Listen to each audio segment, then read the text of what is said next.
కూడా ప్రభువు రక్షకుడు యేసుక్రీస్తు నామములో నా యొక్క ఉదయపూర్వకమైన ప్రైజ్లో మంచి 9 నిమిషాల దేవుని వాక్యం ధ్యానం చేద్దాం. ఈ రాత్రికాల సమయంలో నేను ఎపఫ్రా దీపు గురించి దేవుని వాక్యాన్ని మీ మధ్యలో పంచుకొని ఆశపడతాను. ఎంతమంది ఈ ఎపఫ్రా దీపు గురించి ధ్యానం చేశారు? ఎపఫ్రా దీపు గురించి ఎవరైనా విన్నారండి? వాక్యం విన్నారా? ప్రయత్నించండి. ఈ రాత్రికాల సమయంలో ఆయన జీవితం గురించి నేను మీ మధ్యలో పంచుకొని ఆశపడతాను. దేవుని వాక్యాన్ని నేను చదువుతున్నప్పుడు జాగ్రత్తగా గమనించవలసిందిగా ప్రభు ప్రయత్నం తెలియజేస్తున్నాను. ఫిలిప్పీయులకు రాసిన పత్రిక 2వ అధ్యాయము 19 నుంచి నేను చదువుతున్న వాక్యాన్ని జాగ్రత్తగా గమనించండి. ఫిలిప్పీయులకు రాసిన పత్రిక 179 పేజీ నెంబర్ 2వ అధ్యాయము 19 నుంచి నేను చదువుతున్నాను. చూడండి. మీ క్షేమము విషయమై నిజముగా చింతించువాడు అతని వంటి వాడు ఎవడను నా యొక్క లేడు. అందరూ తమ సొంత కార్యములను చూసుకునిచున్నారు, కానీ యేసుక్రీస్తు కార్యములను చూడరు. అతని యోగ్యత మీరు ఎరుగుదురు.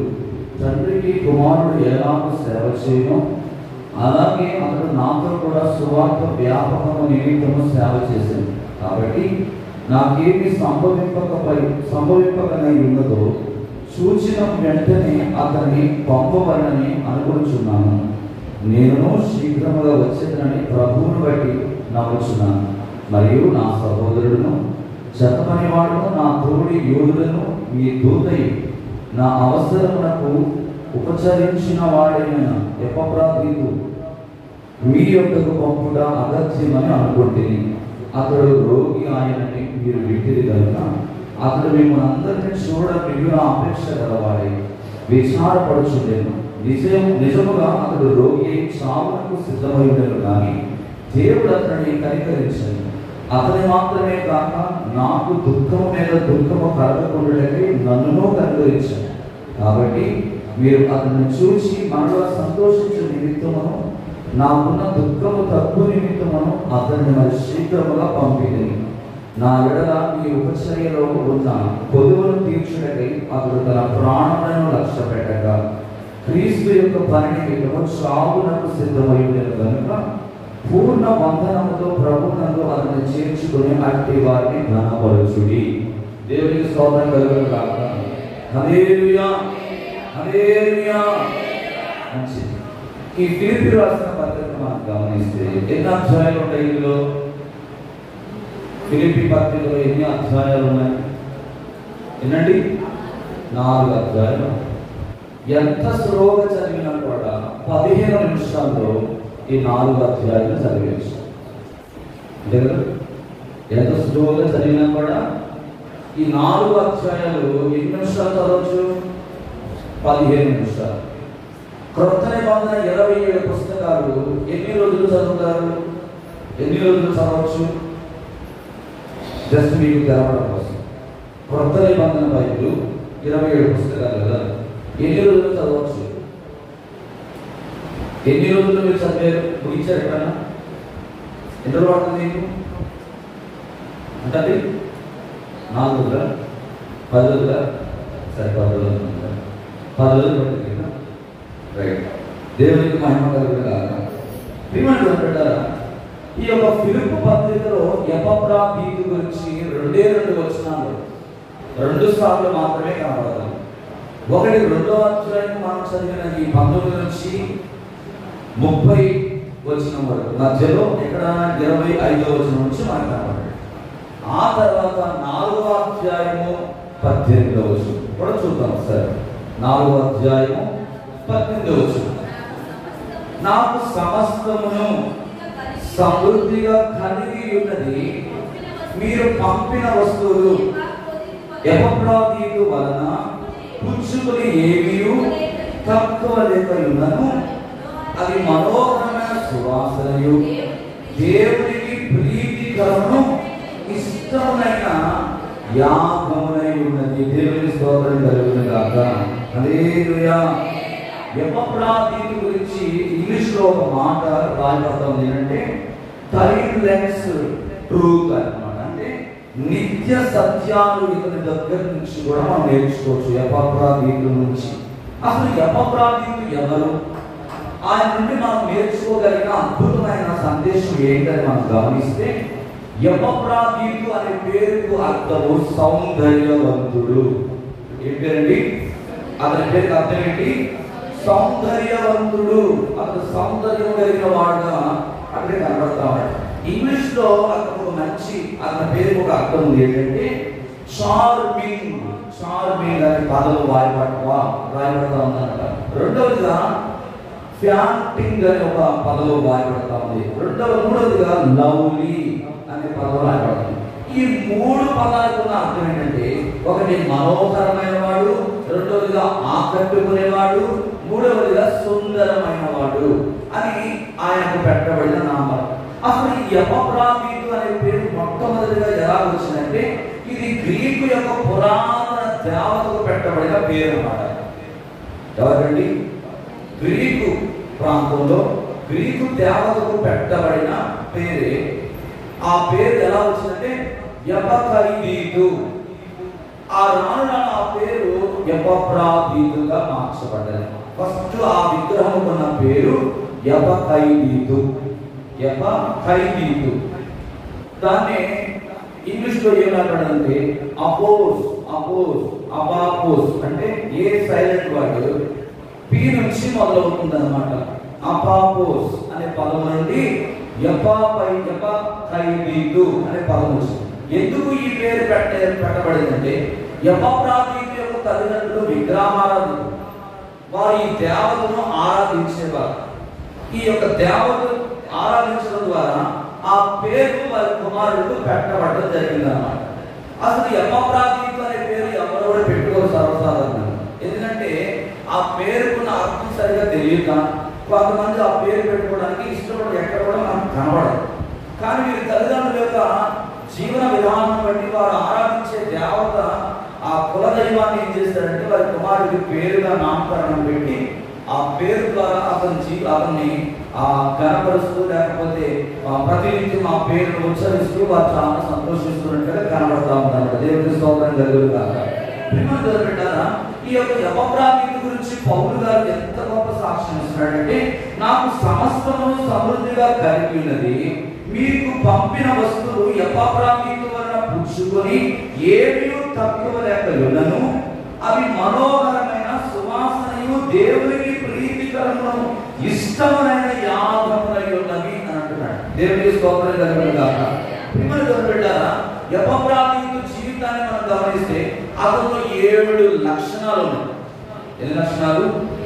7 లక్షణాలు కలిగిన ఒక అద్భుతమైన సాక్ష్య జీవితం ఎవరి ద్వారా అతడు పొందుకున్నాడంటే, స్వయంగా పౌలు గారు చెప్పారు ఆయన గురించి.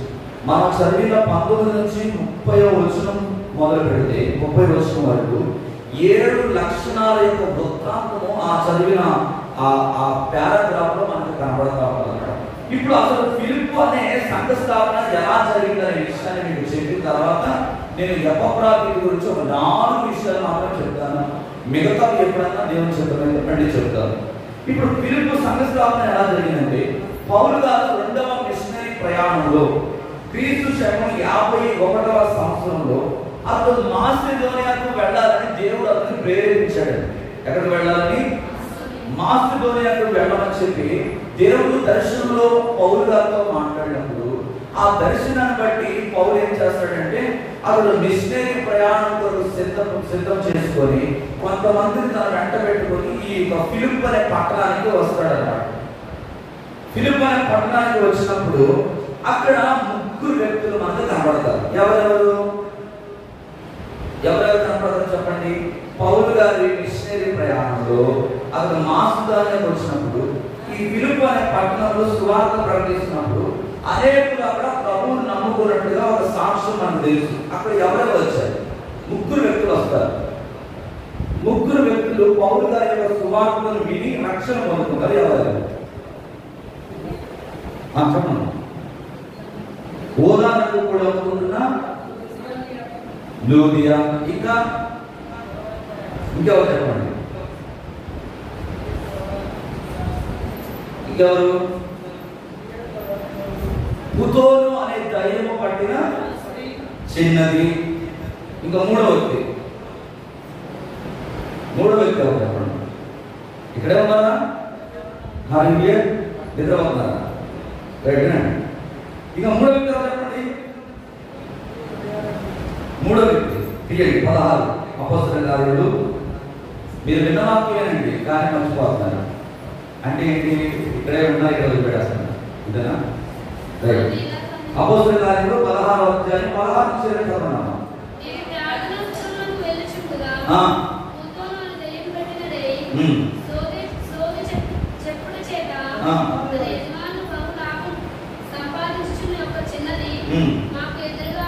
మాకు ఎదురుగా వచ్చాను.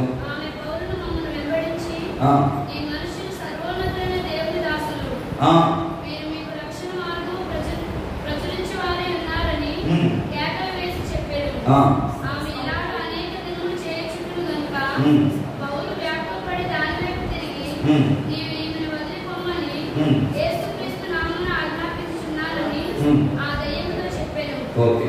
తర్వాత 16 నుంచి 20 వచనంలో ఎవరు కనబడతారు మనకి? 16 నుంచి ఏమో దయ్యము పడిన స్త్రీ కనబడుతుంది. అలాగే 30 నుంచి 33 వరకు చదివితే ఎవరండి? పౌలు గారి యొక్క మొదటి ప్రసంగంలో ఆ మాసిదోనియా ప్రాంతానికి వచ్చినప్పుడు ఎవరెవరంటండి?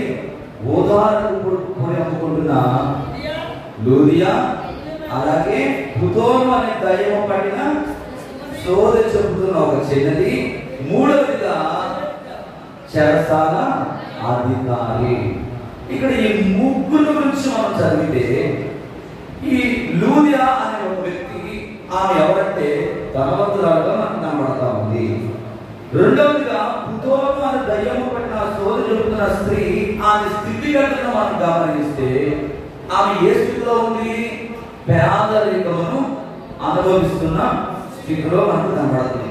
ఈ పేదరికంలో ఉన్న స్థితిలో ఉన్న ఈ స్త్రీని ఎవరు కూడా పట్టించుకోవడం లేదు. ఆమె జీవనోపాధి ఏంటి? సోది చెప్పుకోవడం. అంటే లేని వాటిని ఉన్నట్టుగా చెప్పడం, ఉన్న వాటిని లేనట్టుగా చెప్పడం. ఇలా సమాజంలో ప్రజలందరినీ కూడా భయభ్రాంతులకు గురి చేస్తూ తన జీవనాన్ని కొనసాగిస్తున్న వ్యక్తి. తన కడుపు పుట్టికోవడం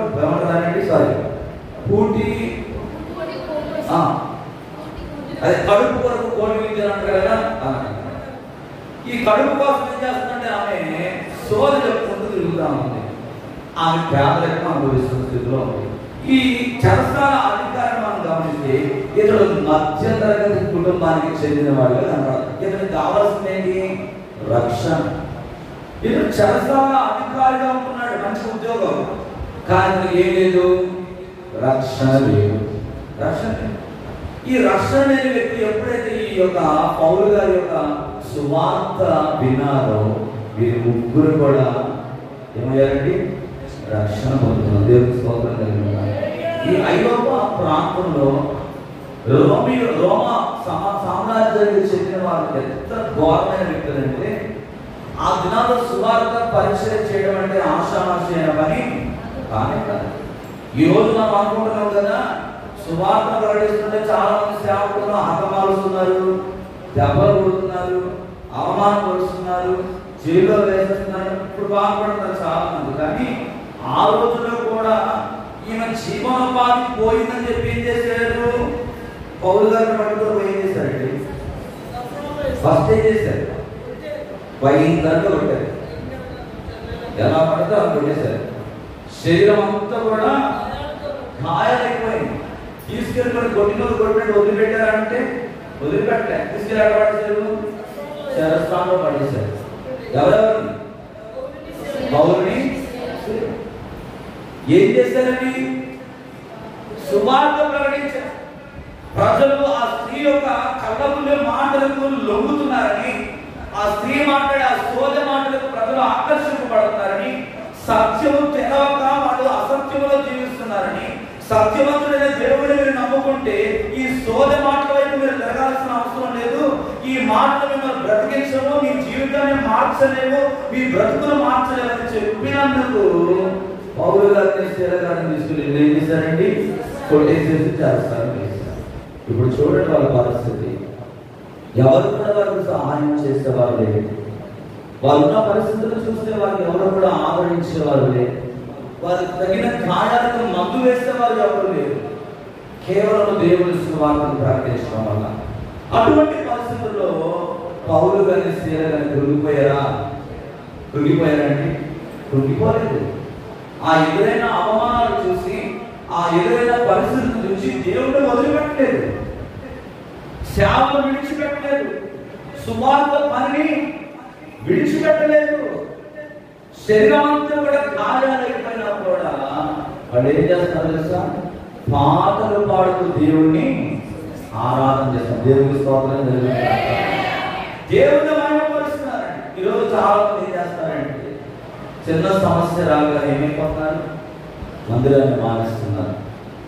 దేవుడు గుర్తు రావాలి అంటే, నువ్వు దేవుడు నమ్ముకున్నది నీ కష్టాలు తీరడం కోసమేనా? నీ బాధలు తీరడం కోసమేనా? నీ అప్పులు తీరడం కోసమేనా? నీ రోగం పోవడం కోసమా? అందుకోసం మనం దేవుడి దగ్గర రావాల్సిన అవసరం లేదు.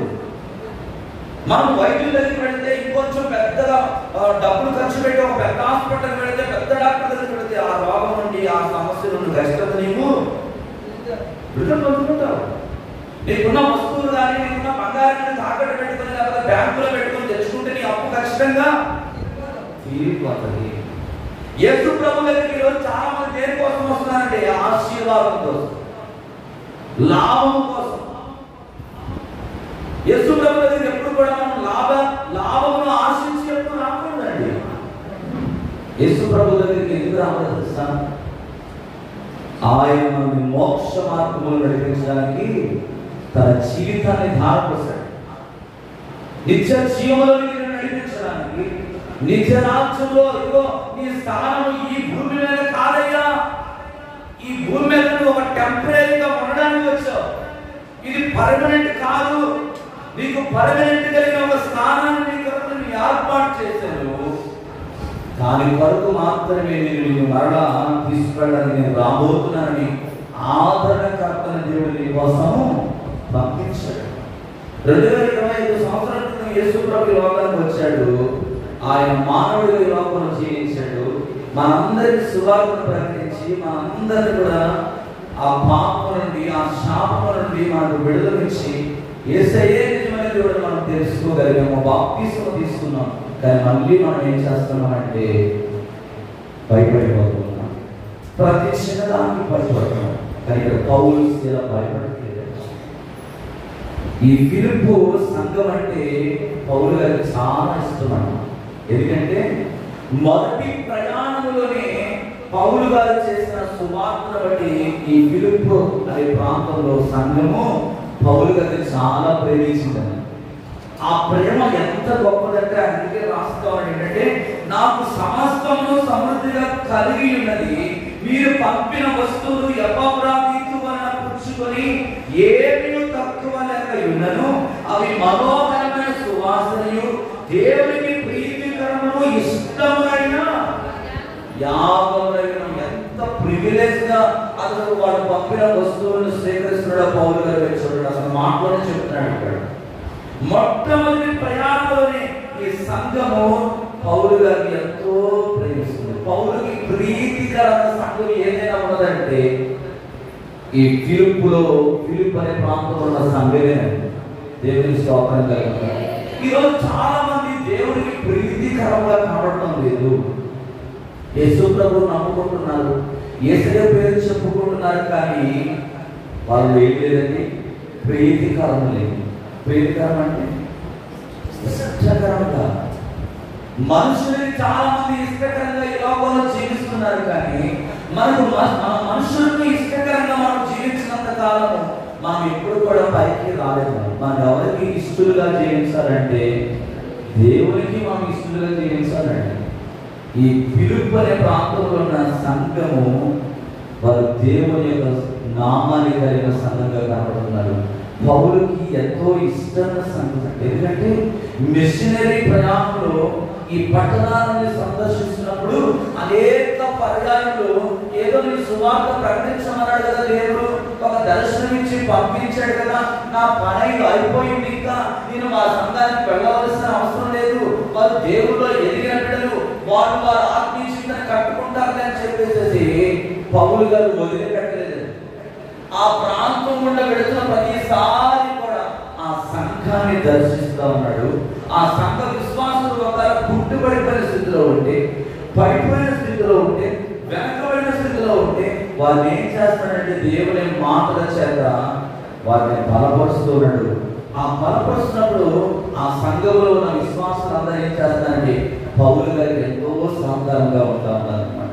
మంచి మంచి వస్తువులు, తన ప్రయాణానికి కావలసిన అవసరాలు తీరుస్తూ ఉన్నారు. తన ప్రయాణపు ఖర్చుల కొరకు వారి ధనాన్ని కానుకగా పౌలు గారి చేతిలో పెడతారు. అందుకే ఆ సంఘముల గురించి, అలాగే ఆ సంఘములో ఉన్న ఎపఫ్రాదీతు గురించి సాక్ష్యం చెప్తున్నాడు. ఎపఫ్రాదీతు ఈ పట్టణంలో, అంటే ఈ ఫిలిప్పు అనే పట్టణంలో పెరిగినవాడు కాదు. ఎందుకంటే ఫిలిప్పు పత్రిక 1వ అధ్యాయము మీరు 13వ వచనంలో చదివితే అక్కడక్కడ కనబడుతుంది మనకి. ఫిలిప్పు పత్రిక 1వ అధ్యాయము 13వ వచనం, ఎలాగనగా నా బంధకములు క్రీస్తు నిమిత్తమే కలిగినవని ప్రితోరియమును సేనలోని వారికందరికీ తక్కిన వారికందరికీ స్పష్టమాయను అన్నాడు. దేవుని స్తోత్రం కలుగునుగాక. హల్లెలూయా. ప్రితోరియమును సేనలోని వారందరికీ తక్కిన వారందరికీ స్పష్టమాయని కనబడింది. ఇక్కడ మీరు గమనిస్తే ప్రెటోరియన్ అనే స్థలంలో చక్రవర్తి దగ్గర ఈ ఎపఫ్రాదీతు అనే వ్యక్తి ఒక సెక్యూరిటీ గార్డ్ గా పనిచేస్తా ఉన్నాడు అన్నమాట. ఒక కాపలాదారుడిగా పనిచేస్తూ కనబడతాడు. అయితే ఈ ప్రెటోరియన్ అనే దళంలో ఉన్న ఆ కాపలాదారులందరికీ, ఆ గార్డ్స్ అందరికీ ఏం చేస్తారంటే ఆ దళంలో ఉన్న చక్రవర్తి ఒక గొప్ప మనసు కలిగిన వ్యక్తి అనమాట. ఎలాంటి మనసు అంటే ఆ దళంలో ఎన్నో సంవత్సరాల నుండి పనిచేస్తున్న వాడికి ఏం చేశాడంటే ఆయన రిటైర్మెంట్ అనేది ప్రకటించినప్పుడు ఎపఫ్రాదీతు వయసు ఆ సమయంలో ఇంచుమించు 45 నుండి 50 సంవత్సరాల మధ్యలో అక్కడ ఉంటూ ఉన్నాడు. అయితే 50 సంవత్సరాలు అంటే సర్వసాధారణంగా ఉద్యోగ విరమణ అనే ఆ వయసులో అక్కడ కనబడతా ఉన్నాడు. అక్కడ ఉన్న ఆ దళంలో ఉన్న చాలా మందికి ఆ చక్రవర్తి ఏం చేశాడంటే వారందరికీ కొంత భూములు, ఆ ప్రాంతంలో కొన్ని భూములు వారు వ్యవసాయం చేసుకుని వారి శాశ్వత జీవితాన్ని ఆ వ్యవసాయం చేసుకుంటూ వారి జీవనోపాధి పొందుకోవడం కోసం ఏం చేశాడంటే కొంత భూమిని ఇచ్చాడు అన్నమాట. ఇస్తూ వాళ్ళు ఏం చేశాడంటే పంపించేశాడు, రిటైర్డ్ ఇచ్చేసేసి. ఆ రిటైర్డ్ ఇచ్చిన సమయంలోనే ఈ ఎపఫ్రాదీతు కూడా అదే వరుసలో ఈయన కూడా రిటైర్డ్ అయిపోయి ఆ కొంత ఇచ్చిన భూమిని ఏం చేస్తాడంటే సేద్యం చేసుకుంటూ వ్యవసాయం చేసుకుంటూ తన శ్రేష్ఠ జీవితాన్ని గడుపుతున్న సమయంలో ఈ పౌలు గారు బోధిస్తున్న సువార్త మాటలు తన చెవిన పడ్డాయి. పొలంలో పనిచేసుకుంటా ఉన్నాడు. పొలంలో పనిచేసుకుంటూ ఉంటుంటే ఆ దారి గుండా పౌలు గారు, సేన గారు సువార్త ప్రకటించుకుంటూ వెళ్తున్నప్పుడు ఈ ఎపఫ్రాదీతు ఏం చేస్తాడంటే దేవుని మాటలు విన్నప్పుడు ఆ మాటలకు ఆకర్షితుడయ్యాడంటే. ఎప్పుడైతే ఆ మాటలకు ఆకర్షితుడయ్యాడో అతను కొన్ని పౌలు గారి గురించి ఒక సాక్ష్యం విన్నాడు. ఏంటా సాక్ష్యం? మనం ఇందాక చదువుతున్నాం. ఓదారుడు పొడి అమ్ముకుంటున్న స్త్రీని, ఆ లూదియాని అతని సువార్త ద్వారా రక్షణ పొందుతున్న సంగతి తెలుసుకున్నాడు. రెండవదిగా కుతోను అనే దయ్యమపడిన చిన్నది స్వస్థత పొందుతున్న విధానం గురించి సాక్ష్యం విన్నాడు. మూడవదిగా ఆ యొక్క సేనాధిపతి రక్షణ గురించి, ఆ కుటుంబం ఎలా రక్షించబడ్డదో ఆ సాక్ష్యమును ఈ ఎపఫ్రాదీతు ఆ ప్రాంతంలో ఆ నోట ఈ నోట అతడు సేకరించి సువార్తను అలా సాక్ష్యం రూపంలో వింటాడు. వీడేం చేశాడంటే పౌలు గారిని ఒక రోజు కలుసుకోవడానికి వచ్చాడు. వచ్చి, అయ్యా మీ గురించి చాలా విన్నానండి, మీరు ఎంత గొప్ప వ్యక్తులంటే మీ గురించి ఒక అద్భుతమైన సాక్ష్యం ఈ ప్రాంతంలో ఉందండి. ఇదిగో నేను కూడా ఒక విగ్రహారాధన కుటుంబంలో ఉన్నవాడను. మా తల్లిదండ్రులు పలానా దేవతలను పూజిస్తున్నవాడండి. చాలా భయంకరమైన విగ్రహారాధకులు.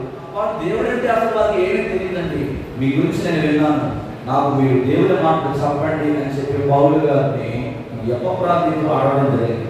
ఎప్పుడైతే ఈ మాటలు ఆవిడ అడిగాడో వెంటనే పౌలు అతనికి సువార్త ప్రకటిస్తూ ఉన్నాడు. అపోస్తలుల కార్యగ్రంథంలో 28వ అధ్యాయం 16వ వచనం ఒకసారి చూద్దాం. అపోస్తలుల కార్యములు 27వ అధ్యాయం 16వ వచనం. మేము రోమాకు వచ్చినప్పుడు పౌలు తనకు కావలసిన సైనికులతో కూడా ప్రత్యేకముగా ఉండటకు సెలవు పొందెను. పౌలు గారు రోమాకు వచ్చినప్పుడు తనకు కావలసిన సైనికులతో కూడా ప్రత్యేకంగా ఉండటకు ఏం చేస్తున్నాడండి?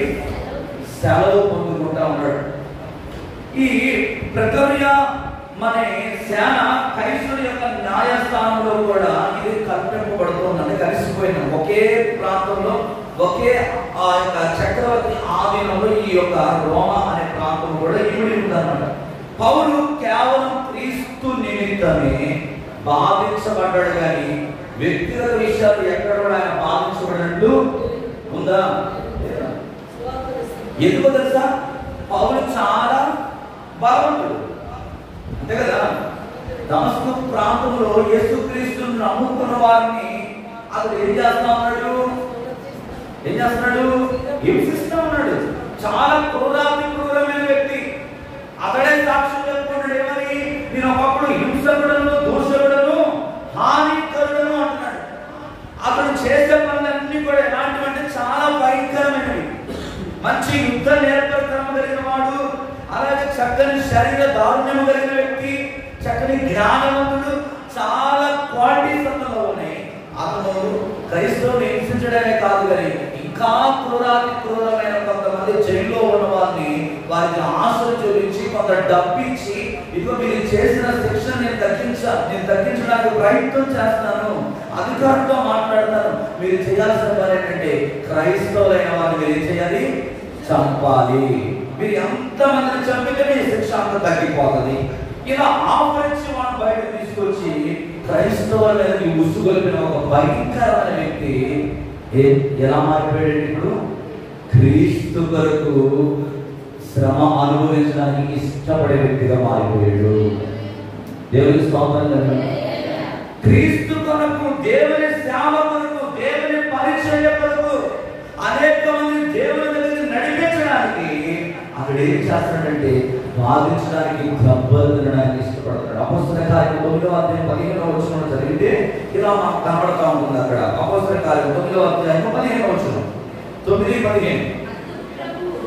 అందుకు ప్రభు నీవు వెళ్ళుము, అన్యజనుల ఎదుటను, రాజుల ఎదుటను, ఇశ్రాయేలు ఎదుటను నా నామమును భరించుటకు ఇతడు నేను ఏర్పరచుకున్న సాధనమై ఉన్నాడు.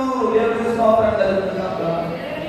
ఏమంటున్నాడంటే ప్రభు చెప్తున్నాడు, వెళ్ళు, అన్యజనుల ఎదుటను, రాజుల ఎదుటను, ఇశ్రాయేలు ఎదుటను నా నామమును భరించుటకు ఇతడు నేను ఏర్పరచుకున్న సాధనమై ఉన్నాడు. పాత్ర కలుగుతున్నాడు. దేవుని కొరకు పౌలు గారు ఎలా వచ్చాడంటే భరించడానికి.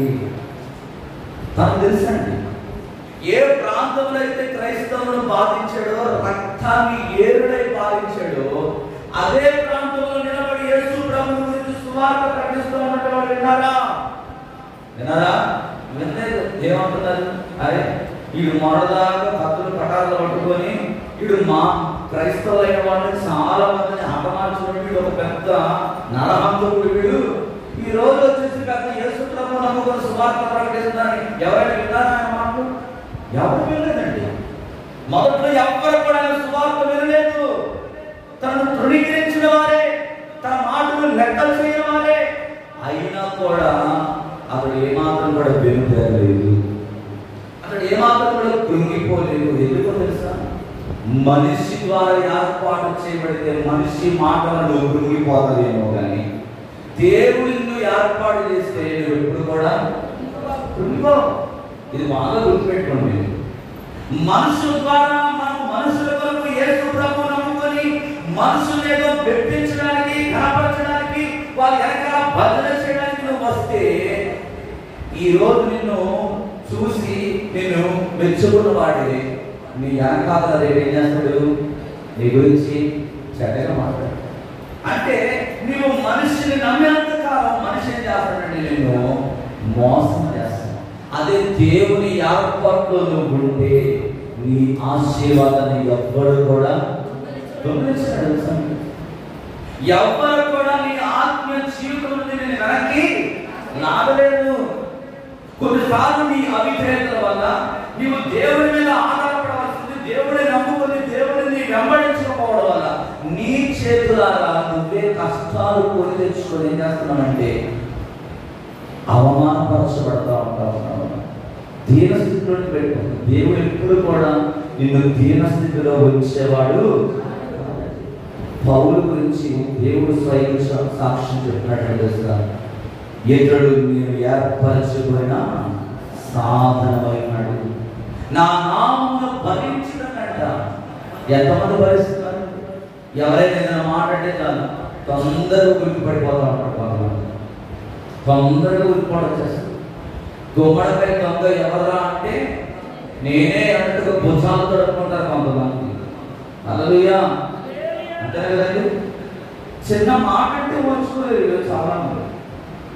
చిన్న ఏదైనా చిన్నది వస్తే చాలు పారిపోతూ ఉంటారు, భయపడిపోతారు. ఇదే యేసు ప్రభు నమ్ముకోండి. యేసు ప్రభు నమ్ముకోవడం అంటే ఆశ్రమస్సు కాదు. యేసు ప్రభు నమ్ముకోవడం అంటే యేసును ధరించుకోవడం. ధరించుకున్నావా? ఏసైను ధరించుకుంటే నువ్వు పారిపో, నువ్వు భయపడవు, నువ్వు కృంగిపో, నువ్వు వెనక్కి వెళ్ళిపో, నువ్వు సత్కరపడవు, నీరుసిలిపోవు. దేవుడు నాతో ఉన్నాడని ధైర్యం కలిగి ఏం చేస్తామంటే దేవుడితో నిలబడతాం. దేవుడితో పెట్టారా? పౌలు జీవితము మనకు ఎంతో మాదిరండి. పౌలు జీవితం ద్వారా మనం ఎన్నో నేర్చుకోవచ్చు. ఈ ఫిలిప్పీ అనే ప్రాంతంలో సంఘము పౌలు గారి ద్వారా చాలా బలపడతాం. ఫిలిప్పీ రాసిన పత్రిక మనం చదువుకున్నాం ఇందాక 1వ అధ్యాయం 13వ వచనంలో ఏమన్నాడండి? ఎలాగనగా నా బంధకములను క్రీస్తు నిమిత్తము కలిగినని వారందరికీ తక్కిన వారందరికీ స్పష్టమాయను అంటాడు. దేవుని స్తోత్రం. చెరసాలలో ఉండడాన్ని బట్టి అక్కడ అధికారులకు సువార్త చెప్పే గొప్ప ఆధిక్యత దొరికిందండి. అక్కడ ఆ ఫిలిప్పీ అనే ప్రాంతానికి పౌలు గారు రాకపోతే, అక్కడ సువార్త ప్రకటించకపోతే, ఆ సువార్త ప్రకటించే ఆ పరిస్థితుల్లో అతనికి దెబ్బలు తగిలి అతను తీసుకెళ్లి చెరసాలలో వేయకపోతే ఆ చెరసాలలో ఉన్న ఖైదీలకి రక్షణ అనేది వచ్చేది. చూడండి, ప్రతి దానికి కూడా ఫిలిప్పీ జీవితంలో ఒక లింక్ అనేది ఉంది. దేవుని పని చేయడానికి దేవుడు ఎలాగైనా వాడుకుంటాడు. ఒకసారి కష్టాలు తీసుకొచ్చి నిన్ను వాడుకుంటాడు, ఒకసారి డబ్బు చేతి నిండా ఇచ్చేసి ఏం చేస్తాడు? పరీక్షిస్తాడు. దేవుని స్తోత్రం. అందుకంటాడు, నేను అన్నిటి యందు సంతృప్తి కలిగి ఉన్నాను, నాకేదో లేదని చెప్పి నేను మిమ్మల్ని అడగడం లేదని చెప్తా ఉంటాడు పౌలు గారు. ఫిలిప్పీ రాసిన పత్రికలో నేను అడుగుతున్నాను. అతను ఏదో లేదని చెప్పి అతని విశ్వాసం అడగడం లేదు, కానీ క్రీస్తు ప్రేమను ప్రకటిస్తూ ఉన్నాడు, నేర్పిస్తున్నాడు సంఘానికి. దేవునికి ఇవ్వడం ద్వారా ఎంత ఆశీర్వాదం పొందుకోవడం అనే విషయాన్ని సంఘానికి పౌలు సాక్షాత్తంగా చూపిస్తున్నాడు. ఇక్కడ ఇప్పటి వరకు మనం ఫిలిప్పీ సంఘాన్ని పౌలు గారు ఎలా స్థాపించారనే విషయాన్ని గురించి మనం నేర్చుకున్నాం. మీకు అంత అర్థమైందని అనుకుంటున్నాను. ఇప్పుడు మనం ఎపఫ్రాదితు గురించి ఉన్న లక్షణాలు ఒక 4 లక్షణాలు చెప్తారని చెప్పాను కదా. కాబట్టి మొదటి లక్షణం ఏంటంటే అతని గురించి ఒక అద్భుతమైన మాట రాస్తామండి. 2వ అధ్యాయం 25వ వచనంలో 25 మరియు నా సహోదరుడును శతపనివాడును నా తోడి యోధుడును మీ దోదయు నా అవసరములకు ఉపచరించువాడునైన ఎపఫ్రాదితును మీ యొద్దకు పంపుట అగత్యమని అనుకుంటే, ఇంగ్లీష్ లో ఇక్కడ గురించి ఒక అద్భుతమైన మాట రాస్తాడు. ఏంటంటే he was my brother. ఇక్కడ ఎవరంట? నా సహోదరుడు. దేవుని స్తోత్రం కలుగుగాక. రెండోది ఏమంటారు తెలుసా? he was my fellow worker అంటున్నాడు. అంటే అతను నా చెంత పనివాడు. ఇంకేమన్నాడు తెలుసా? he was my fellow soldier అంటున్నాడు. ఇతడు నా తోటి యోధుడు అంటున్నాడు. తర్వాత ఇంకేమన్నాడు తెలుసా? he was my messenger అంటున్నాడు. అతడు మీ దూత అని రాయబడుతుంది. ఇంకా ఏమంటున్నాడంటే he was my minister, అతడు నాకు పరిచర్య చేయువాడు. ఐదవదిగా ఏమంటాడంటే he was risk his life for me అని అంటాడంటే అతడు నా ప్రాణము, అతడు తన ప్రాణాన్ని లక్ష్య పెట్టని వాడు. 30 వచనం అతని గురించి రాయబడతాం. ఏడవది ఏమన్నా తెలుసా? he was made unto death for the work of God. అంటే క్రీస్తు దేవుని పని చావులకు సిద్ధమైన వ్యక్తి అనండి. ఎనిమిదవదిగా he was trustworthy in money, అలాగే matters. అంటే అతడు డబ్బు విషయంలో చాలా నమ్మకమైన. 4వ అధ్యాయం 18వ వచనంలో ఈ మాట అతని గురించి చెప్పబడింది. 4వ అధ్యాయం 18వ వచనం, నాకు సమస్తము సమృద్ధిగా కలిగి ఉన్నదని మీరు పంపిన వస్తువులు ఎపఫ్రాదీతు పుచ్చుకొని ఏది తక్కువనే యులను అవి మనోహరమైన సువాసన దేవునికి ప్రీతికరమైన ఇష్టమైన యాగములైన. అంటే సంఘము పంపించిన వస్తువులు జాగ్రత్తగా పౌలు గారి దగ్గర తీసుకొచ్చి చేతిలో పెట్టిన వ్యక్తి అన్నమాట. సర్వసాధారణంగా డబ్బుల దగ్గర చాలా మంది ఏమవుతారు తెలుసా? ఏమైపోతారు? ఒక క్యారెక్టర్ దొరికిపోవాలి. ఒక మనిషి ఎక్కడ దొరికిపోతుంది తెలుసా? డబ్బు దగ్గర. ఒక 10,000 రూపాయలు ఎవరైనా ఇచ్చారు, 1,00,000 రూపాయలు ఇచ్చారు, ఏం చేస్తారు? బిల్లులో లెక్కలు బాగా రాసేసేసి ఎక్కువ వాడి దగ్గర ఖాళీ పేపర్ తీసుకుంటారు. చాలా మంది చేస్తారు. షాప్కి వెళ్ళినప్పుడు ఏదైనా వస్తువు కొనుక్కొని రమ్మని చెప్పి ఇచ్చారనుకోండి, ఖాళీ బిల్ పేపర్ తీసుకుని ఏం చేస్తారంటే 500 రూపాయలు ఉన్నదాన్ని ఏం చేస్తారు? 1000 రూపాయలు రాసేస్తారు. 1000 రూపాయలు రాసేసి ఏం చేస్తారంటే, ఇదిగోండి మీరు నాకు ఎంత ఇచ్చారు, కానీ మీరు ఇచ్చిన డబ్బులు సరిపోలేదు, నా జోబులో నుంచి కొంత నేను వేసి ఇవన్నీ తెచ్చారన్న. ఈ ఇచ్చిన ఏమనుకుంటారు? అవును కావచ్చు, వాళ్ళు తెలియదు కదా పాపం. అలా చాలా మంది చేస్తారండి, చాలా మంది చేస్తారు. కానీ ఎపఫ్రాదీతు మాత్రం తనడు డబ్బు విషయం ఎలా ఉన్నాడండి? నమ్మకంగా ఉన్నాడు. సంఘము పంపించిన వస్తువులను తీసుకొచ్చే విషయంలో చాలా కేర్ఫుల్ గా ఉన్నాడు. అందుకే స్వయంగా పౌలు గారి సాక్ష్యం తెలుసా? వాట్ ఈస్ ఎ మ్యాన్ అంటాడు. ఎంత గొప్ప వ్యక్తి లేదు, వండర్ఫుల్ మ్యాన్ అని చెప్తా ఉన్నాడు. పౌలు గారి సాక్ష్యం అంటే ఆశామాష విషయం కానీ కాదు. ఎంత గొప్ప సాక్ష్యం. నా సహోదరుడు, ఈరోజు సంఘం గురించి దేవుడు మాట్లాడుతూ మాట్లాడారు సార్. సంఘంలో ఉన్న సంఘ బిడ్డలు ఒకరికొకరు ఎలా పుచ్చుకోవాలి సార్? సహోదరుడు అని. మత్తయి సువార్త 23వ అధ్యాయం 8-9 వచనాలు చదివితే అక్కడ కనబడుతుంది. మత్తయి సువార్త 23వ అధ్యాయం 8-9 వచనాలు ఒకసారి చూద్దాం. మత్తయి సువార్త 23:8-9.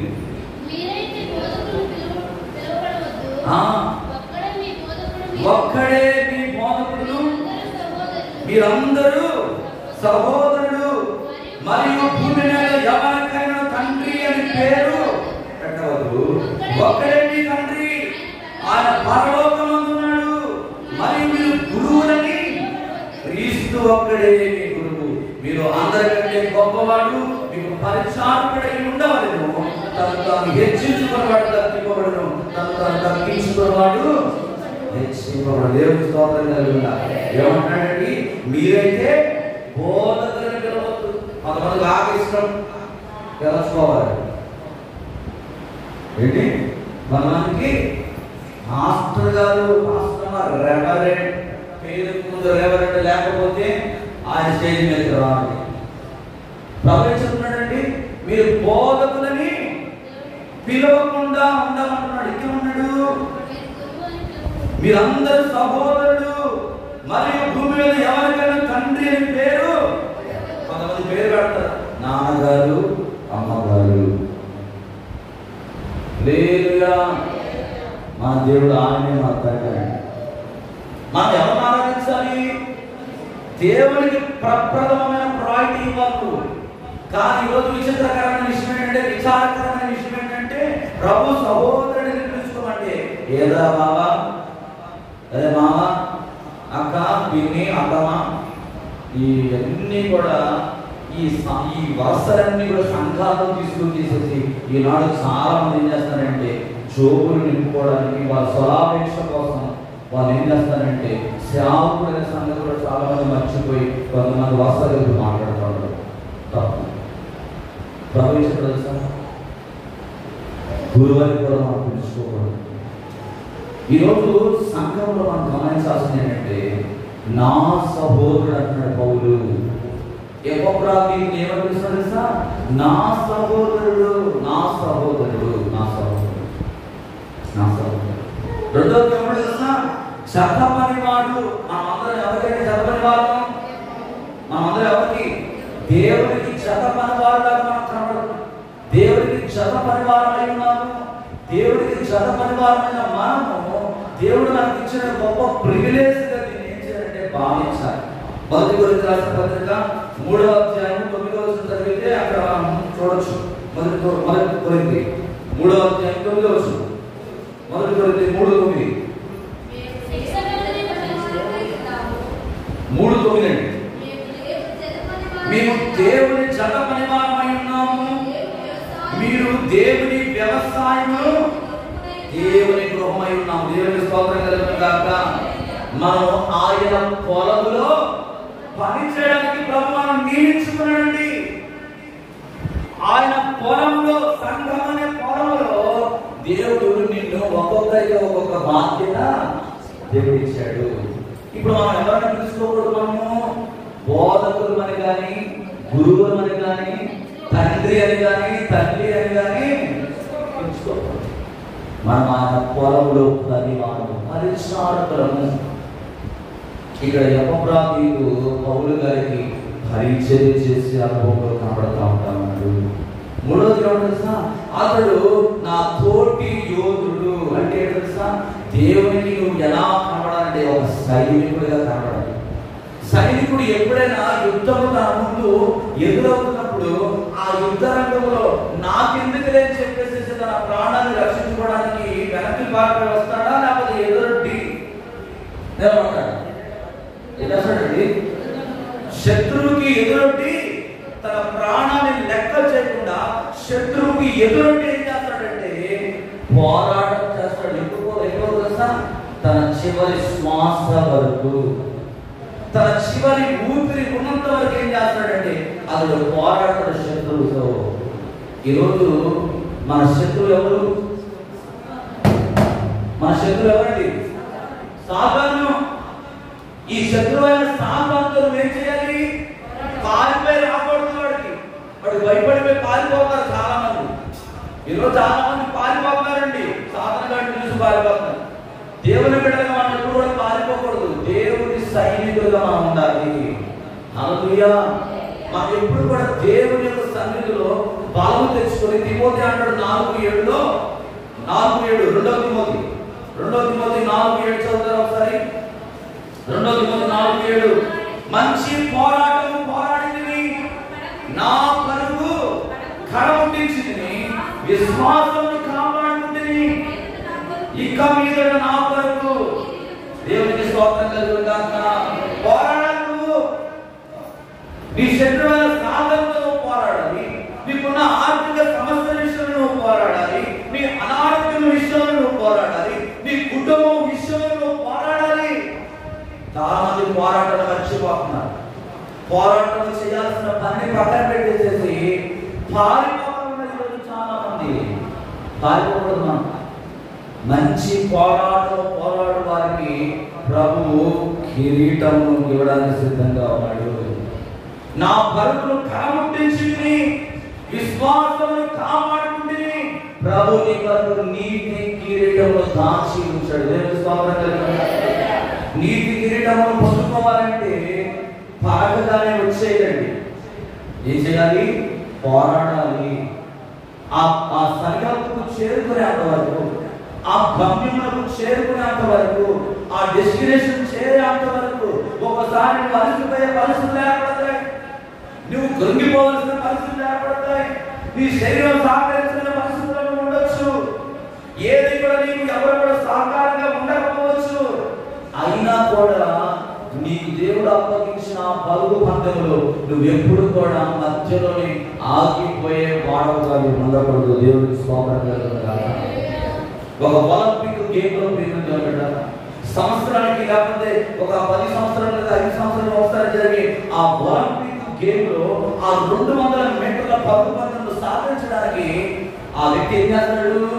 ప్రతిరోజు 4 గంటలకే లేచి ఆ గ్రౌండ్ అంతా కనీసం ఒక 20 రౌండ్లు వేస్తాడు, పరిగెడతాడు. ఆ కోచ్ ఏం చేస్తాడు? ఒక టైమర్ పెట్టి ఎన్ని నిమిషాల్లో ఆ గ్రౌండ్ చుట్టి వస్తున్నాడు అనే దాన్ని ప్రతిరోజు కూడా అబ్జర్వేషన్ చేస్తాడు. దేవుడి స్తోత్రం కలుగుతుంది.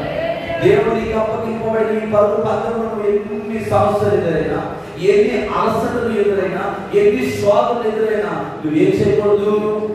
పారిపోయి రాకూడదు. 4వ చెప్తున్నాడు అపరాధి గురించి పౌలు గారు, మీ దూతల గురించి ఒక గొప్ప సాక్ష్యం బైబిల్ గ్రంథంలో ఉన్నాయి. దూత దేని తీసుకొస్తుంది? మరియమ్మ దగ్గరికి దూత ఏం తీసుకొచ్చింది? ఏం తీసుకొచ్చిందండి? ఒక శుభ సమాచారము తీసుకొచ్చింది. ఏమంటుంది? దయాప్రాప్తురా నీకు శుభము, ఇదిగో పరిశుద్ధాత్మను గర్భమును పొందుకుంటావు, పుట్టబో శిశువులు ఏమంటే పెడతాం. ఒక గాబ్రియలు దేవదూత ద్వారా మరియకు ఒక శుభ సమాచారం అందించాడు. ఆ రోజుల్లో రాజుల కాలంలో ఎలా ఉండేదంటే, ఒక రాజు నుంచి ఇంకొక రాజు దగ్గరికి శుభ సమాచారం పంపించడానికి ఎవరు వాడుకునేవాళ్ళు? దూతలను వాడుకునేవాడు. ఆ దూత ఏం చేస్తుందంటే ఒక మెసెంజర్ గా కనబడతా ఉంది. మలాకి గ్రంథంలో చూస్తే 2వ అధ్యాయము 7వ వచనం ఒకసారి చూద్దాం. మలాకి 2వ అధ్యాయము 7వ వచనం. మలాకి 2:7. మలాకి యాజకులు సైన్యములకు అధిపతి యెహోవా దూతలు కనుక శబ్దులు వారి నోట వారి జ్ఞానం బట్టి దేవుని స్తోత్రం కలుగునుగాక. దూతల యొక్క పనితీరు ఏంటండి? వాళ్ళు బోధించేవారు అన్నమాట. దేవుని దగ్గర నుండి వచ్చిన సమాచారము మోసుకుని వచ్చేవారిని దూతలు అంటారు. దేవుని స్తోత్రం కలుగునుగాక. విమంటారా? సహోదరుడు అనే మాట ఇక్కడ పౌలు గారు వాడారని చెప్పాను కదా. నేను 3 మాటలు చెప్తాను మీకు. ఒకటేంటి? నా సహోదరుడు, రెండవదిగా చెప్పమనేవాడు, మూడవదిగా నా తోటి ఏడు అన్నాడు, 4వదిగా మీ దూత. 4 విషయాలు చెప్పను కానీ సాధ్యమైనంత వరకు మీకు 3 విషయాలు చెప్పేసి నేను ప్రార్థన చేశాను. మొట్టమొదటి విషయం ఏంటి? అతడు నా సహోదరుడు. సహోదరుడు అని ఎవరిని పిలుస్తారు? సహోదరుడు అని ఎవరిని పిలుస్తారు? ఎంతమందికి అర్థమవుతుంది? అర్థమవుతుందా లేదా? అర్థమవుతుందా? కొంతమంది నిద్రపోతున్నారు. ఓకేనా? వినండి జాగ్రత్తగా. సహోదరుడిని ఎవరు అంటారు చెప్పండి? ఒకే తల్లి గర్భములో పుట్టిన వారిని ఏమంటారండి? మరి చెప్పడానికి ఇంకా ఆలోచన చేస్తారండి. ఒకే తల్లిదండ్రులకు పుట్టిన వాడిని ఏం చేస్తారంటే సహోదరుడు. ఇప్పుడు అన్నయ్య ఉన్నాడు అనుకోండి, తమ్ముడు ఏమంటాడు? సహోదరుడా అని పిలుస్తారు. చెల్లెలు ఉందనుకోండి, ఏమని పిలుస్తుంది? అక్క, సహోదరి అని పిలుస్తారు కదా. అలాగే పరలోకమందున మన తండ్రి మనం ఎలా పిలుస్తున్నాడు? నా కుమార్తె, సహోదరుడా, సహోదరి అని ఏం చేస్తున్నాడు? సంబోధిస్తూ ఉంటున్నాడు. దేవుని స్తోత్రం కలుగునుగాక. తిమోతి గురించి కూడా పౌలు ఏమని సంబోధించాడు? నా కుమారుడైన తిమోతి అని అన్నాడా లేదా? అంటే ఇప్పుడు తిమోతి పౌలు గారికి పుట్టిన వాడు అర్థమా? కాదు. అది ఆత్మీయమైన సంభాషణ. అంటే ఈ రోజు దేవుని బిడ్డలుగా ఈ సంభాషణ ఎలా ఉండాలి? ఆత్మీయమైన విధానంలో ఉండాలి. దేవుని స్తోత్రం కలుగునుగాక. చాలా మంది పోయి అంటూ ఉంటారు, ఏవి అంటూ ఉంటారు. ఏ కాదు మనం మాట్లాడాల్సింది. మన సంభాషణ ఎలా ఉండాలండి? రుచికరంగా ఉండాలి. ఫిలిప్పు ప్రాంతంలో సంఘం వస్తువులు పంపిస్తున్న వస్తువుల గురించి పౌలు గారు సువాసన కలిగించే విధంగా ఆయన మాట వాడలేదు అక్కడ. అంటే ఆ ఎపఫ్రాదీతు పౌలు గారి దగ్గరికి వచ్చి ఆయన ఆ సంఘము చెప్పిన మాటలు చెప్పే విధానం గురించి కూడా ఏం చెప్తున్నాడు? సాక్ష్యం చెప్తున్నాడు. అతడు తీసుకొచ్చిన వస్తువులే కాదు, అతడు మాట్లాడిన విధానం కూడా పౌలు గారికి ఎంతో నచ్చుతా ఉంది. దేవుని స్తోత్రం కలుగునుగాక. ఈ రోజు నువ్వు మాట్లాడే మాటలు ఇతరులకు నచ్చుతున్నాయా? కొంతమంది నచ్చదు. నచ్చే విధంగా మాట్లాడతాడు. ఎంతసేపు ఏం చేస్తారంటే ముళ్ళు పెట్టి గుచ్చుతున్నట్టుగా మాట్లాడుతూ ఉంటారు. ఎప్పుడు చూసినా వాళ్ళు మాట్లాడాలంటే గాయాన్ని కలిగించేదనే కానీ ఇక్కడ ప్రియమైన దొరుకుతారా, ఎపఫ్రాదీతు అతడు మాట్లాడే విధానం కూడా ఎంతో వినయంతో కనబడతా ఉంది, హంబుల్నెస్ అనేది కనబడతా ఉంది, తగ్గింపు జీవితం. ఒక విగ్రహారాధన కుటుంబం నుంచి వచ్చిన వ్యక్తి, ఒక చక్రవర్తి దళంలో పనిచేసిన ఒక వ్యక్తి, ఒక మంచి భూస్వామి కలిగిన వ్యక్తి, అంతటి హోదా కలిగిన వ్యక్తి అయినప్పటికీ కూడా పౌలు గారి దగ్గర ఎంతో ఒదిగిన వ్యక్తిగా కనబడతా ఉన్నాడు. అలాగే తిమోతి గురించి కూడా పౌలు చక్కని సాక్ష్యం ఇస్తున్నాడు. నా కుమారుడైన తిమోతిని మీ వద్దకు పంపించుటకు నేను ఇష్టపడుతున్నాడు. అతడు మీ దగ్గరికి రావడం వల్ల అది మీకు మంచిది, ఎందుకంటే అతడు మీకు మిమ్మల్ని ఓదార్చుటకు, మీ దుఃఖమును నివారించుటకు, మిమ్మల్ని బలపరచుటకు అతడు నేను పంపించడం అగత్యమని ఎరుగుదును అని తిమోతి గురించి పౌలు తిమోతి పత్రికలో సాక్ష్యం ఇచ్చినట్టుగా ఇక్కడ ఎపఫ్రాదీతు గురించి కూడా సాక్ష్యం ఇస్తున్నాడు. దేవుని స్తోత్రం. సహోదరుడు రక్తము పంచుకొని పుడితేనే సహోదరుడు అవడండి. రక్తము పంచుకొని పుడితేనే సహోదరి కాదు. సంఘములో ఉన్న ప్రతి బిడ్డ కూడా ఎలా ఉండాలి తెలుసా? సహోదరి సహోదరుగా ఉండాలి. దేవుని స్తోత్రం. కాలం ఏం చేస్తారు తెలుసా? బాగా ధనవంతులు ఎవరైతే ఉన్నారు వాళ్ళతోనే స్నేహంగా, వాళ్ళ పక్కనే కూర్చుంటారు. పేదల పక్కన కూర్చుంటారంటే కూర్చోరు.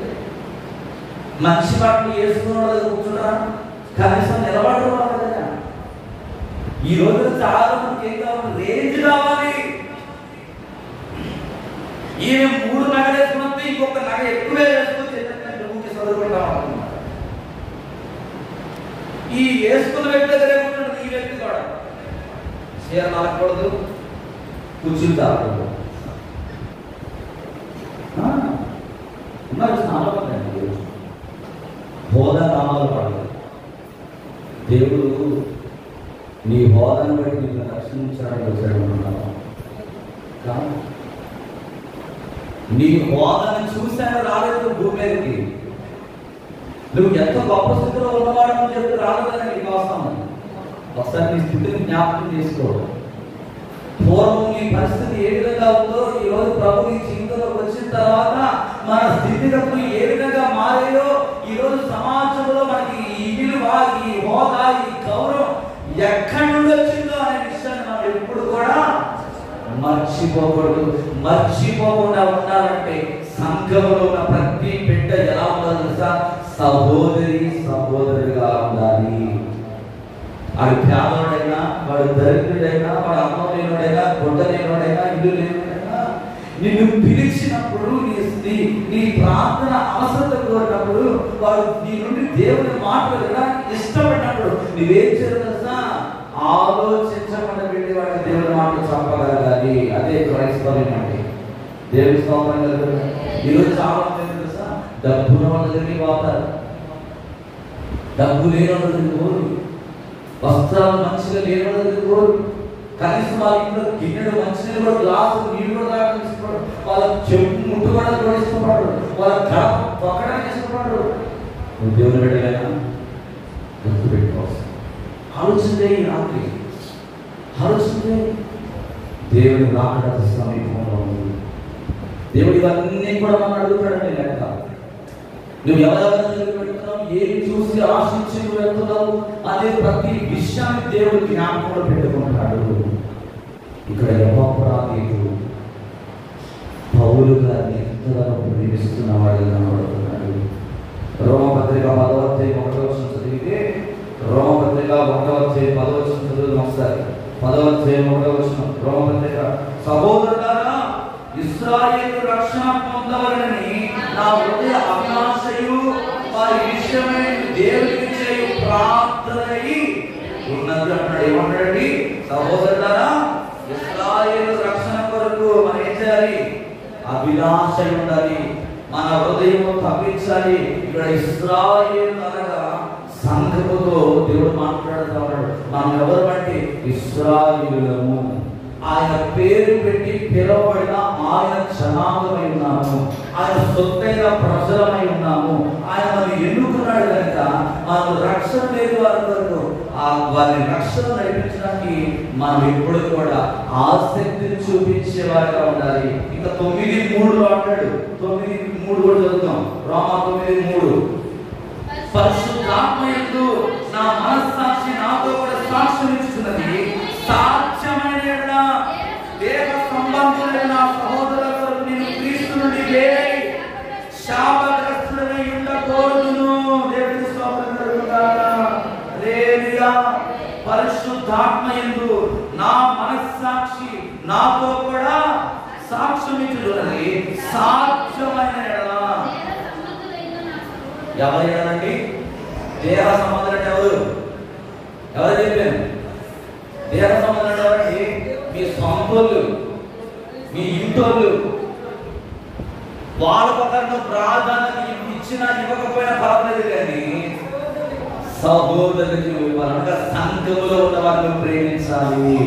దేవుని స్తోత్రం కలుగుగాక. సంఘములో ఉన్న వారి రక్షణార్థం కొరకు ఎప్పుడు కూడా ఏం చేయాలి? ప్రార్థన చేసేవాడుగా ఉండాలి. అందరి అనుభవం ఇతరుల కొరకు భారం ఎప్పుడైనా కన్నీరు కాల్చేవా? ఎంతసేపు ఏంటంటే నా కొడుకును దీవించయ్యా, నా బిడ్డను దీవించయ్యా, నా భర్తను దీవించయ్యా, నా చుట్టాలను దీవించయ్యా, ఇదే ప్రార్థన చేస్తాం. కానీ ఎప్పుడైనా అయ్యా నా సంఘంలో పలానా బిడ్డ చాలా రోజుల నుంచి నీ సన్నిధి రాలేకపోతుందయ్యా, ఆమె ఎందుకు రావట్లేదు నాకు తెలియదు, కానీ నేను ఈ రోజు ప్రార్థన చేస్తానయ్యా, ఆమె ఏ పరిస్థితి అయితే ఉందో ఆ పరిస్థితి నుంచి విడిపించయ్యా అని ఎప్పుడైనా ప్రార్థన చేసిన అనుభవం మన జీవితంలో ఉందా? నా ప్రియమైన దేవుని బిడ్డ ఒకసారి జ్ఞాపకం చేస్తాను. తిమోతి కూడా అంటాడు, 1 తిమోతి 5:1-2 చూస్తే 1 తిమోతి 5:1-2 అమ్మా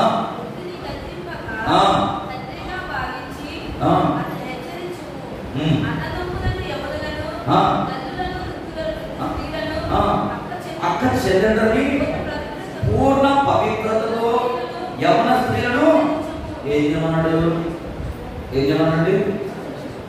పౌలు ఏం చేయమంటున్నాడు? హెచ్చరించమన్నాడా? శుభ్రంగా దోమన్నాడా? పంపుతారు రాసి గద్దించే మాటలకు ఇష్టపడరు చాలా మంది. అక్కడ నువ్వు సరే వండుతావు అక్కడ కూడా మా ఆవిడ కూడా సరిగ్గా అడగక అబ్బా నువ్వు విడితే నాకు కడుపు నిండా తిరుగుతాయి దాకా అంటారు కొంతమంది. ఏం చేయమన్నాడు ఇక్కడ? హెచ్చరించాలి. వృద్ధిని గద్దింపక తండ్రిగా భావించి అతను హెచ్చరించుము. అన్నదమ్ములను, యవ్వనులను, తల్లులను, వృద్ధ స్త్రీలను, అక్క చెల్లెండ్రని పూర్ణ పవిత్రతతో యవ్వన స్త్రీని ఏం చేయాలి? వృద్ధులైన తల్లిదండ్రుల కొరకు కూడా దేవుడి వాక్యం హెచ్చరిక చేస్తాం. రాత్రి మా తల్లిని పట్టించుకోరు, గౌరవించాలి, వారి భాగంలో చూడరు. అన్నదమ్ములను, యవ్వనులను, తల్లులను, వృద్ధ స్త్రీలను, అక్క చెల్లెండ్రని పూర్ణ పవిత్రతతో మనం ఏం చేయాలి? వారిని సరైన మార్గంలో వారిని నడిపించుకోవడానికి ప్రయత్నించాలి. వారు దారి తప్పి తిరుగుతూ ఉంటే వారిని అలాగే వదిలేయడం కాదు, కానీ వారిని మళ్ళా దేవుని మార్గంలో నడిపించడానికి ప్రేమతో కూడిన మాటలు వారికి చెప్పగలగాలి. దేవుడు స్తోత్రం కలిగి. కొన్ని సంఘాలలో చాలా మంది ఏం చేస్తారంటే అభిషక్తులు, నాయకులు, పెద్ద వారు, ధనవంతులు సంఘంలో ఉన్న వర్గంతో కలిసిపోయి మిగతా వాళ్ళందరూ ఏం చేస్తారండి? తక్కువ చేసి పక్కన పెట్టేస్తూ ఉంటారు. చాలా వర్గాలు ఉంటాయి. 4వ వర్గం, 7వ వర్గం, గ్రూప్స్ అన్నమాట. సంఘం అంటే దేవుని శరీరమైన ఆయన శరీరంలో సంఘం అంతా ఒక అవయవం లాంటి వాడు. మన శరీరంలో ఏ అవయమైనా ఒకవేళ పని చేయకపోతే ఎంత బాధపడతామో దేవుని సంఘముగా మనం కూడా ప్రతి విషయంలో కలిసి పని చేసేవారుగా ఉండాలి. దేవుని స్తోత్రం కలుగుతారు. ఈరోజు చాలా మంది లోకంలో బెస్ట్ చర్చి ఏదంటే బెస్ట్ చర్చి ఏంటండి? కాదండి. బెస్ట్ చర్చి ఏంటో తెలుసా? ఎంతమంది ధనవంతులు ఉంటే అంత బెస్ట్ చర్చి, ఎంత లావిష్ అయిన వాడు ఉంటే అంత పెద్ద బెస్ట్ చర్చి అనుకుంటారు చాలా మంది. కాదు, సంఘంలో ఉన్న ప్రతి ఒక్కరిని కలుపుకోవాలి. మనము వృద్ధులను వదిలేయకూడదు, వృద్ధ స్త్రీలను వదిలేయకూడదు, తల్లులను వదిలేయకూడదు, అన్నదమ్ములను వదిలేయకూడదు, అక్క చెల్లెలను వదిలేయకూడదు. వారిని ఏం చేయాల్సిన దేవుని మాటలతో హెచ్చరించే వాళ్ళగా ఉండాలి. ఆ బాధ్యత దేవుడికి అప్పగించాడండి. ఆ బరువుని భుజం మీద దేవుడు పెట్టాడు. ఈరోజు నీ అన్నయ్య చర్చికి రాకుండా మానేసాడేమో, నీకు బాధ్యత ఉందా? నీ చెల్లెలు చర్చికి రాకుండా మానేసి ఇంటికి కూర్చొని నీకు బాధ్యత లేదా? నీ తల్లి చర్చికి రాకుండా మానేసింది, నీకు బాధ్యత లేదా? నీ తండ్రి చర్చికి రాకుండా మానేసిన, నీకు బాధ్యత లేదా? నువ్వు అలా వాళ్ళు ఎవరికి వదిలేస్తావా? కాదు. ఏం చేయమంటాడు? హెచ్చరించాలి. వారి సరైన మాటలు. సహోదరుడు చేసే పని అంటే అదేనండి. సహోదరి చేసే పని ఏంటో తెలుసా? ఇదే. తొలగిపోయిన వారిని, పడిపోయిన వారిని, తృణీకరింపబడిన వారిని సంఘంలో చేర్చుకోవడమే సహోదరుని యొక్క పని అయినది. ఈరోజు ఆ గ్రహింపు నీకు రావాలి. రెండోది ఏమంటున్నాడంటే, అతడు నా జత పనివాడు. ఎపఫ్రదీతు పౌలుతో కలిసి ప్రక్కనే ఉండి పని చేస్తున్న వ్యక్తిగా కనబడుతున్నాడండి.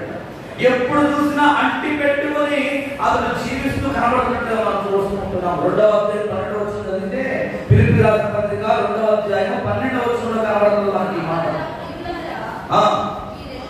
2:12 అండి. కాగా మీరు ఎల్లప్పుడూ విజయులై ఉన్న ప్రకారము నా ఎదుట ఉన్నప్పుడు మాత్రమే కాక మరి ఎక్కువగా నేను మీలో లేని ఈ కారణమును భయముతోను వణుకుతోను మీ సొంత రక్షణను. కొంతమంది ఉంటారండి సంఘంలో, ఎవరైనా పెద్దవాళ్ళు ఉంటే, బాధ్యత తీసుకున్న వాళ్ళు ఉంటే, వాళ్ళు ఒకవేళ నేను రాకపోతే ఏమనుకుంటారో అని చెప్పి వాళ్ళ కోసం వస్తారు. కొంతమంది అర్థమవుతుందా? ఎవరి కోసం వస్తారండి? అవకాశం వస్తారు, మనుషుల కోసం వస్తారు. ఇక్కడ పౌలు ఏం తెలుసా? నేను లేని ఈ కాలమున మీరు మీ సొంత రక్షణ మీరు ఏం చేసుకోవాలి? కాపాడుకోవాలి. మనిషి ఉన్నప్పుడు ఒకలాగా, మనిషి లేనప్పుడు గుడిమానకరా. మనిషి ఉంటే మాత్రం అందరూ ఆఫ్స్ బలపడుకుంటారైనా, కూతురైనా, నిద్రపోయినా, సొలిగినా, ఏం చేసినా అక్కడ కూర్చుంటారు తప్ప దేవుని కోసం వచ్చేవాళ్ళు చాలా మంది తక్కువైపోతున్నారు. దేవుని స్తోత్రం కలుగుతుంది. ఎంత విషయం! నువ్వు ఎవరి కోసం వస్తున్నావు జ్ఞాపకం తీసుకో. నువ్వు మనుషులను సంతోషపెట్టేవాడు కాబట్టి నీ భక్తే కాదు. వాళ్ళను పరలోక రాజ్యం తీసుకెళ్ళు. వారి ఆశీర్వాదాలు ఎప్పుడు కూడా కనీసం 1 గంట కూడా ప్రార్థన చేయరు. నీ కోసం నువ్వే ప్రార్థన చేసుకోవాలి. నీ ప్రయాసం నువ్వే పడాలి. దేవుని స్తోత్రం కలుగుతుంది. ఎవరో ఉన్న నీ జీవితంలో ఎపఫ్రదీతు పౌలు గారు లేకపోయినా కూడా తనకు అప్పగింపబడిన పని ఎక్కడ కూడా నిర్లక్ష్యం చేయలేదు. సంఘమును నిర్లక్ష్యం చేయలేదు. తన తోటి సహోదరులను నిర్లక్ష్యం చేయలేదు. తన తోటి సహోదరులను, తన తల్లిదండ్రులను, తన బంధువులను, తన ఊరిని నిర్లక్ష్యం చేయలేదు ఆయన. అందుకే పౌలు గురించి సాక్ష్యం చెప్పాడు. అతడు భయముతోనూ వణుకుతోనూ అతడు తన సొంత రక్షణ ఏం చేస్తున్నాడు? కొనసాగిస్తున్నాడు అని పౌలు ఎపఫ్రదీతు గురించి సాక్ష్యం చెప్తున్నాడండి. దేవుని స్తోత్రం కలుగుతుంది. ప్రభు మన గురించి ఈరోజు అనగలడా? ఈరోజు మీ గురించి అనగలడా? ఈ బిడ్డ ఎవరు లేకపోయినా యథార్థంగా దేవుడి కొరకు సేవ చేస్తాడండి. మందిరానికి మానకుండా వస్తాడండి. ఉపవాస ప్రార్థన చేస్తాడండి. ఇటువంటి ఆన్లైన్ ప్రేయర్స్ వస్తాడండి. దేవుడి పరిచయంలో ఒళ్ళు దాచుకోకుండా పని చేస్తాడు. కొంతమంది ఉంటారు, పెద్దవాళ్ళు మనుషులు కనబడ్డప్పుడు హడావుడి చేస్తారు. పక్కకి వెళ్ళిపోగానే ఎక్కడ పక్క అక్కడే వదిలేసి చేస్తారు. గోపేసుకొని శుభ్రంగా మాయమైపోతారు ఇంటికి. కనబడకపోతారు. వీళ్ళెవరండి? షోయింగ్ చేసేవాళ్ళు. షోయింగ్ చేసే పరిచయం దేవునికి అవసరం లేదండి. యథార్థంగా ఉండాలి. మనిషి ఉన్నా లేకపోయినా, ఎవరు చూస్తున్నారు ఎవరు చూడకపోయినా దేవుడు చూస్తున్నాడని నీకు అప్పగించిన పని, అది పరిచయం కావచ్చు, ప్రార్థన కావచ్చు, గొడవడం కావచ్చు, చల్లడం కావచ్చు, నీళ్లు పెట్టడం కావచ్చు, ఏదైనా కూడా దేవుడు చూస్తున్నాడని ఏం చేయాలి? నమ్మకంగా చేయాలి, భయము కలిగి చేయాలి, బాధ్యతతో చేయాలి. ఈరోజు సేవ ఎలా అయిపోయింది? బ్రతిమలాడుకోవాలి, బ్రతిమలాడుకోవాల్సి వస్తుంది. అమ్మా రెండమ్మా, అమ్మా రెండమ్మా, దేవుడు మాకు రెండమ్మా, ఏసే దగ్గర రండమ్మా, ఏసే దగ్గర వస్తే మీ జీవితం మారుతామా, ఏసే దగ్గర వస్తే మీ బ్రతుకు మారుతామని మాస్టర్ గారు ఇంటింటికి పోయి ఏం చేయాల్సి వస్తుంది తెలుసా? చాలా సంఘాలు, చాలా మంది సేవకులు ఇంటింటికి పోయి బ్రతిమలాడుకోవాల్సి వస్తుంది. అమ్మా రెండమ్మా, ఎందుకు రావడమ్మా, రెండమ్మా రెండమ్మా. ఈ రెండమ్మా రెండమ్మా అని పిలిచే రోజులు ఇక రాబోయే దినాల్లో ఉండవు. దేవుని స్తోత్రం కలుగుతుంది. రాబోయే దినాలు చాలా భయంకరంగా నీ జీవితంలో మారబోతున్న సంగతి గుర్తుపెట్టుకో. దీపం ఉండగానే, ప్రభు వాక్యము ప్రకటింపబడుతుండగానే మనము సరి చేసుకుంటూ మనము దేవుడి సన్నిధిలో ఆయన రాకడ వరకు మనం నిలవబడే వారిగా ఉండాలి తప్ప ఎవరిలో మనం కనపరచడానికి ఎప్పుడు కూడా మనం చేయకూడదు. భయముతోను వణుకుతోను మన సొంత రక్షణను మనం కాపాడుకోవాలి. 2 తిమోతి అంటాడండి, 2వ అధ్యాయం 3-4 వచ్చిన చివరిగా మాట చెప్పేసి నేను ప్రార్థన చేస్తాను. 2 తిమోతి 2వ అధ్యాయం 3-4 వచ్చిన క్రీస్తు యొక్క మంచి సైనికుల వలె సైనికుడు ఎవరును యుద్ధములకు పోవునప్పుడు తన దండులో చేర్చుకునే వారిని సంతోషం పెట్టవాలని ఈ జీవన వ్యాపారంలో చిక్కుకొనడు. మరియు చెడ్డి అయిన వాడు పోరాడినప్పుడు నియమం ప్రకారం పోరాడుతుంటే అతనికి వాని కిరీటము దొరకదు. దేవుని స్తోత్రం. 3వదిగా ఎపఫ్రాదితు గురించి పౌలు చెప్తున్న మాట తెలుసా? అతడు నా తోటి యోధుడు. తోటి యోధుడు అంటే ఎడతెగని ప్రమాద పరిస్థితులలో పనిలో నిమగ్నమై ఉండడం, సమస్యలు అధిగమించడం, క్రీస్తు సైన్యంలో అతడు ఒక సైనికుడిగా పని చేస్తా ఉన్నాడు. దేవుని స్తోత్రం కలుగుతుంది. కొంతమంది ఉంటారండి, ఏదైనా చిన్న కష్టం వస్తే చాలు పారిపోతా ఉంటారు. సేవకులు ఎవరైనా అంటే చాలు అక్కడ దరిదాపుల్లో కనబడనే కనబడరు. అయ్యో నాకెందుకు లేదు, అందులో పోతే అవసరం నేను కూడా ఎదుర్కోవాల్సి వస్తుందేమో అని చెప్పి ఏం చేస్తారు? తర్వాత ఆడబడుకుని బాగున్నాడు ఒక్కడిని వదిలేసి దేవుడు వదిలేస్తారా? మనుషులు వదిలేసేమో. దేవుని పరిచయ కోసం వచ్చిన సేవకుడికి ఎవరు వెనకాల అండగా ఉండకపోవచ్చేమో, కానీ సేవకుడికి ఎవరు తెలుసా? దేవుడు. దేవుడు తోడుగా ఉంటే ఏ మనిషి కూడా ఏమీ చేయలేడు. గుర్తుపెట్టుకో. చాలాసార్లు అనుకుంటారు, చాలా మంది భ్రమలో బ్రతుకుతూ ఉంటారు, నాకు అందరూ ఉన్నారండి, నా చుట్టూ పెద్ద బలం ఉందండి, మా కుటుంబం చాలా పెద్దదండి. ఎందుకు? నీ కష్టంలో సహాయం చేయని నీ కుటుంబము, నీ బలం నీకు ఉన్నా ఒకటే, లేకపోయినా ఒకటే. అర్థమవుతుందా? నీ కష్టములు, నీ వ్యాధులు, నీ దుఃఖములు సహాయం చేయని నీ బలగము, నీ బంధువులు నీకు ఉన్నా లేకపోయినా ఒకటే. నువ్వు సంపాదించుకోవాల్సింది ఎవరు తెలుసా? సంఘములో ఆత్మీయులను సంపాదించుకోవాలి. వాళ్ళే నీ బంధువులు. వాళ్ళే నీ చుట్టాలు, వాళ్ళే నీ అమ్మ నాన్న, వాళ్ళే నీ అక్క చెల్లి తమ్ముడు. సంపాదించుకోవాలని ఆత్మీయమైన బిడ్డలు సంపాదించుకోవడానికి ప్రయత్నం చేయాలి. అంతేగాని నీ లోక సంబంధమైన బంధువులు ఎవరు కూడా నీ కష్టంలో నీకు సహాయం చేయరు కానీ, నీ కొరకు ప్రార్థన చేయరు కానీ. ఎవరైనా ప్రార్థన చేస్తారంటే సంఘంలో ఉన్న బిడ్డలు ప్రార్థన చేస్తారు. సంఘంలో ఉన్న విశ్వాసాన్ని కొరకు కన్నీరు కాలుస్తుంది. ఎవరి కొరకు కన్నీరు కాలుస్తుంది? అటువంటి వారు సంపాదించు వాళ్ళని యోధులు అంటారు. కష్టంలో, సమస్యలో నీతో పాటు ఉండి నీ వెనకాల వెనుకంటే వారిని నువ్వు ఎప్పుడు కూడా పోగొట్టుకునే వాడుగా ఉంటాడు. ఎపఫ్రాదితు పౌలుకి అలా సహకారంగా ఉంటా ఉన్నాడు. ప్రతి సమస్యలో వెన్నంటుకుని నడుస్తూ ఉన్నాడు. అందుకే అతడి గురించి గొప్ప సాక్ష్యం పెట్టుకున్నాడు. ఈరోజు నీ గురించి, నా గురించి ఎటువంటి సాక్ష్యం దేవుడు చెప్తున్నాడు? ఒకసారి ఆలోచించాలి. తలవచ్చున్నాం, ప్రార్థన చేసుకున్నాం. 3 విషయాలు దేవుడు మాట్లాడాడు. సంఘంలో ఉన్న ప్రతి ఒక్కరు కూడా సహోదరుడిగా పిలవాలని. రెండవదిగా జత పనివారిగా మనం ఉండాలి. దేవుని పనిలో జత పనివారిగా ఉండాలి. 3వదిగా యోధుడిగా నువ్వు ఉండాలి. శ్రమలు వచ్చిన, నిందలు వచ్చిన, అవమానం వచ్చిన క్రీస్తు వరకు నిలబడేవాడుగా ఉండాలి, అంతే పారిపోయేవాడుగా ఉండకూడదు. ఈరోజు ఈ అనుభవం ఉందా? ఈ 3 అనుభవాలు నీ జీవితంలో ఉన్నాయా లేవా ఒకసారి జ్ఞాపకం చేసుకో.